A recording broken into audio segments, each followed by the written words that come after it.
தேசிய நகர் ஊர் கவுண்டர் நான் 1000 ஓட்டு தேசிய நகர்ல இருக்குது. நம்ம சத்யா அவர்களுக்கு வந்து ஒரு 700 ஓட்டு வந்து கன்ஃபார்மா ஓட்டு விடும். அவர் தான் ஜெயிக்கணும். அவர் ஜெயிக்கணும். அவர் ஜெயிச்சு வந்தாதான் எங்க ஊருக்கு வந்து நிலது ஆகும்.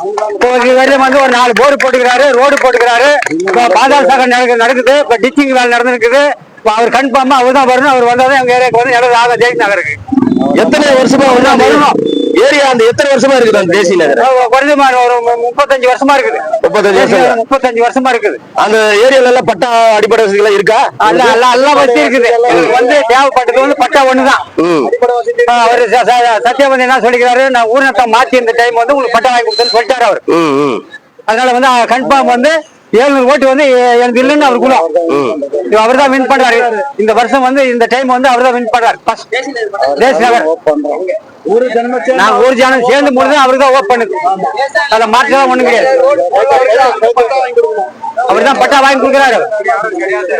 அவரை விட்டா வந்து யாரும் வாங்கி கொடுக்கவும் முடியாது.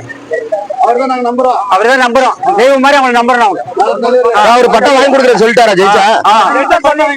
ஜெயிச்சா நான் ஊர்நாட்டை மாத்தி கொடுக்க சொல்லிட்டாரு அவரு. கிட்டத்தட்ட 35 வருஷமா இருக்குதுன்றீங்க. 35 வருஷமா இருக்குதுன்றீங்க. 35 வருஷம் கிட்டத்தட்ட 7 வாட்டி வந்து 7 வாட்டி வந்து ஓட்டு எம்எல்ஏ ஜெயிப்பாங்க. அந்த 7 முறை ஆகாத எம்எல்ஏ இப்ப எப்படி உங்களுக்கு பட்டா கொடுக்குறாங்க? 7 முறை அவர் எம்எல்ஏ ஆகலையே. அதுதாங்க இந்த 35 வருஷமா அந்த ஏரியால இருக்கிறீங்க. ஆட்சி மாறி மாறி வந்தாலும் இப்ப 7 வாட்டி எலெக்ஷன் ஆயிருக்கு. நீங்க சொல்றது பார்த்தாங்க பட்டா வாங்கி தரேன்னு வந்து எம்எல்ஏ வந்தாரு. அடுத்தது மினிஸ்டரும் ஆனாரு. அவர் வாங்கி கொடுக்குறது கட்டுமானிட்டு போனாரு. அவரே வாங்கி கொடுக்க முடியல. மினிஸ்டர் இருங்க இப்ப சத்யா சொல்லியிருக்காரு. அதனால நாங்க மாற்ற வரணும்னு சொல்லிட்டு சத்யாக்காக முன்னாடி செயல்படுறோம். அவர் வந்து கேன்வாஸ் வரும்போது நான் கம்பெனி தான் நான் வாங்கி தரேன் எப்படின்னு நானும் பட்டா இல்ல ஊர் நத்தமா மாத்தி கொடுக்குறேன் சரசவ பேசி ஊர் நத்தமா நான் மாத்தி சொல்லிட்டாரு. தம்பி கூட இருங்கன்னு சொல்லியிருக்காரு. அதுக்காக அவருக்காக நான் முன்னாடி தர்றேன். பட்டா நான் சொல்ல மாட்டேன். மொத்தமா மாத்துறேன். அதுக்கு நான் கேரண்டி சொல்லுறேன்.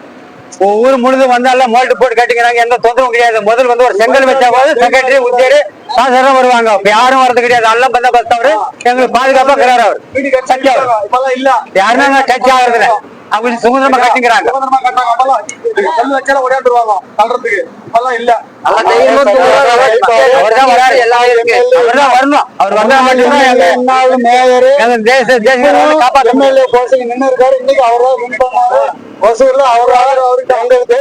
நல்லது செய்வாரு. வணக்கம்.